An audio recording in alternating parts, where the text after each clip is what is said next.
Sa kaugnay na balita, patuloy ang paglilikas sa mga residenteng malapit sa Bulkang Mayon. Ito ay matapos itaas ng PHIVOLC sa Alert Level 3 ang status ng nasabing bulkan. Ang buong ulat ay atid sa atin ng aming kasamang si Dina Pagibitan live via phone patch. Dina? Habiba, itinaas na nga sa Alert Level 3 ang status ng Mayon Volcano matapos na maitala ang sunod-sunod na rockfalls o paggulong ng mga bato. Gayunman, ayon sa PHIVOLC, wala pang tuloy-tuloy na daloy ng lava o continuous lava flow ang Mayon. Ibig sabihin, nasa bunganga pa lamang ng bulkan ang magma, ngunit may posibilidad ang hazardous eruption ngayong linggo. Gayunman, ayon kay PHIVOLC Director Renato Solidum, ang hazardous eruption ay hindi maituturing na pagsabog o explosion ng bulkan. Nasa eruption stage ang Mayon sa ngayon, pero walang posibilidad ng pagsabog. Narito ang pahayag ni Director Solidum. Ang eruptions ng Mayon Volcano, ulitin ko, may mga lava. So pag lava flow lang, walang mamamatay sa lava flow. Kasi ang bagal ng lava flow. Pag may namatay pang tao dyan, may problema na tayo doon.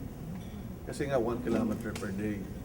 Ang mas delikado dyan yung pagsabog, na magkakaroon ng paggulong ng mga abo at bato pag bumagsak na yung isinabog pataas, yung pyroclastic flow.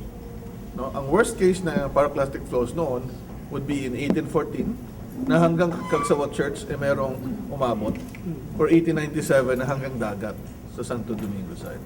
Pero hindi namin nakikita ngayon yon base sa mga eruption signals na nakikita namin sa monitoring.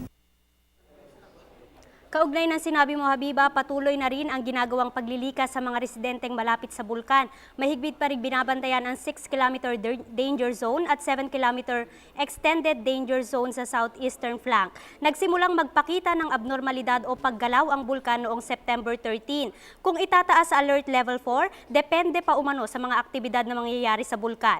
Nakapagtala ng 32 volcanic earthquakes at 72 rockfall ang Mayon sa nakalipas na 24 oras. Pinapayuhan pa rin ang mga residente sa Albay na sumunod sa mga kinauukulan sa anumang panuntunan na ipatutupad kaugnay ng estado ng Mayon. Para sa Telebisyon ng Bayan, ako si Dina Pagibitan.